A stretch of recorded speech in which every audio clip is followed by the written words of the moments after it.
Hello, my name's Bud Anderson. Hi, my name is Holly Gwynn Graham. Rusty Kuntze. Julia Hurd. Tracy Powell. My name is Kathleen Flanagan. I'm with No More Bombs. No More Bombs. No More Bombs. We're No More Bombs. Here in the beautiful Skagit Valley. In Anacortes.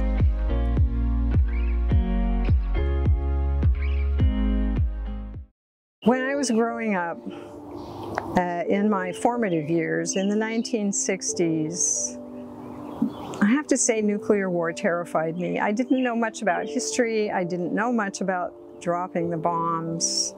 But I had watched a film called On the Beach, and it was about what the world would be like after a nuclear holocaust. And I'm not sure why, but it moved me enough to get involved. So growing up, nuclear weapons were always just a mystic, dark secret. So I had this intense interest to try to understand, well, how do they work? Where are they? How many? What's the rationale for them? Because they clearly had a devastating effect. I probably, like many of the people that you've interviewed, am a child of the 60s, and my activism, particularly around nuclear weapons, began, like many people of my generation, with the Vietnam War. I was eligible for the draft and was in college back in the 60s, and became very active in the anti-war movement, having gone to school in New York City, made many trips back and forth to Washington, D.C. for some major gatherings and demonstrations. As a high school senior, that's towards the end of the 1970s, there were large protests all over Europe. That would be in the Netherlands, in Germany, and in Britain. And these protests were about the deployment of nuclear weapons by the US to the US bases in Europe. I have been a peace activist, I think now for 55 years, mentally engaged in the active art of understanding and loving people who have worked to bring compassion and caring into our planet, onto our planet, in time, to make it turn around a little bit and turn away from making war. My first introduction to activism was in 2003, before the Iraq War. My husband and I joined a group of like-minded people down on a busy corner there, and stood there every Sunday for an hour. And that group has, we're still there. The group has changed, people have come and gone, and the issues have changed. People stand there now for this politician or that politician, or for this school board, or that school board, or, you know, pro-abortion, for climate change, a myriad of issues. But there's a 97-year-old gentleman that is just steadfast in his attendance every week down there on Sunday. And he's a World War II veteran. He's 97 years old, and continues to stand there for peace. And so I stand there with him for that same cause, hoping that people who drive by will just pause for a moment and think about peace, whether it's internally in their heart or globally. My activism in an anti-nuclear war stance really occurred in college. So when I was going into my senior year, my status was changed to 1A, and I went to Spokane to get a physical. And just because paperwork was mishandled and I lost my student deferment. Anyway, I got that corrected, but I was that close to going to Vietnam. But the Vietnam War changed my opinion. Prior to that, I just concerned myself about the security of the United States, and the military was providing that security. But after that war, I became totally disillusioned. You know, that war never should have been. We went to war on false pretense. Lyndon Johnson lied through his teeth. The Gulf of Tonkin incident, of course, never happened as it was described to the American people. So I became very critical of militarization and warmongering that just benefits industry. There are groups here that are working on issues like that, like Ground Zero, which is named for that because we are a target near Olympia. Ground Zero is where the Trident submarines are being built at a naval base there. The Trident base is home to the creating of many nuclear submarines which are able to take out an entire world. One submarine, I think, has 14 nuclear weapons on it and plows the seas. And I think we have quite a few of them, and I do believe Trump wants to build another. And even Obama, who unfortunately wasn't as good as we hoped he would be in many instances, also agreed that these were a good idea. South of here, it's 20 miles east of Seattle, and it is a Navy base that is home to nuclear submarines, and it also has storage there underground for nuclear weapons. If we're in a nuclear war with Russia, the first target that Russia would authorize would be to take out Washington, D.C. And they do it with one rocket, MIRV, all through Washington, D.C. Nothing in Washington, D.C. would be alive. The second and third target, the next priority, is the nuclear Trident base in the East Coast and the nuclear Trident base in the West Coast that's at Paulsville, Washington. Another unfortunate fact about that is these won't be airburst bombs designed to kill millions of people, terror weapons. These will be ground detonated because they want to get the submarines that are in these concrete caves. And so now you've got incredible fallout that's going to go all over the entire world.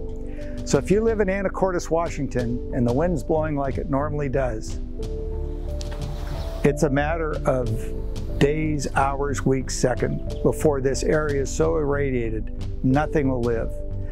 I actually took part in two civil disobedience actions. One, which some of you may have heard of, was the Trident peace blockade. The first Trident submarine was scheduled to come into Puget Sound, and a handful of people from as far away as Australia, the East Coast, the West Coast, thought that it would be, at least symbolically, a good idea to try and do a blockade. We had a bunch of little rowboats and kayaks and a sailboat, and we literally tried to blockade this huge Trident submarine. A bunch of us got arrested.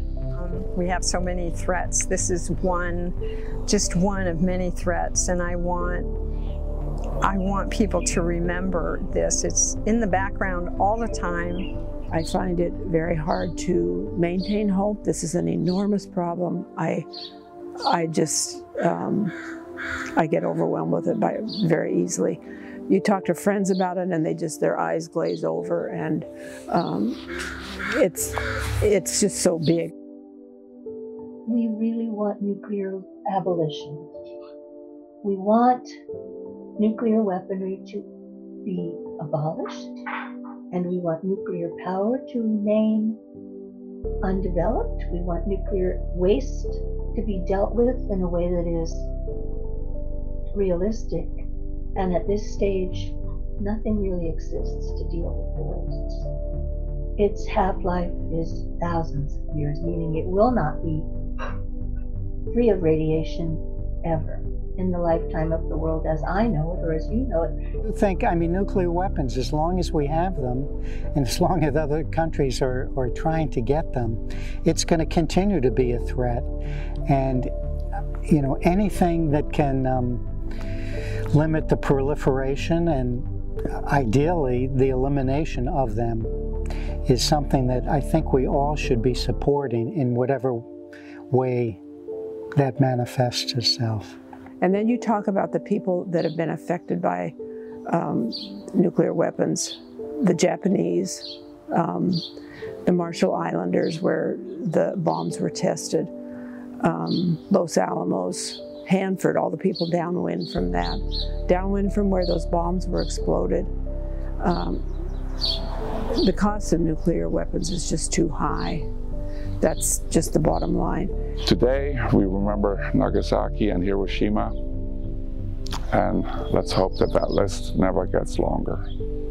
On August 9th, 1945, the first and only 2 atomic bombs deliberately dropped on people, mostly civilians, in Hiroshima and Nagasaki, Japan. Almost instantaneously, over 200,000 people disappeared. Unconscionable in a world that's supposedly civilized, killing thousands and thousands of people. Kind of like our own Pompeii, only it wasn't the earth that generated it. It was insane human beings. This crime against humanity was committed in our name.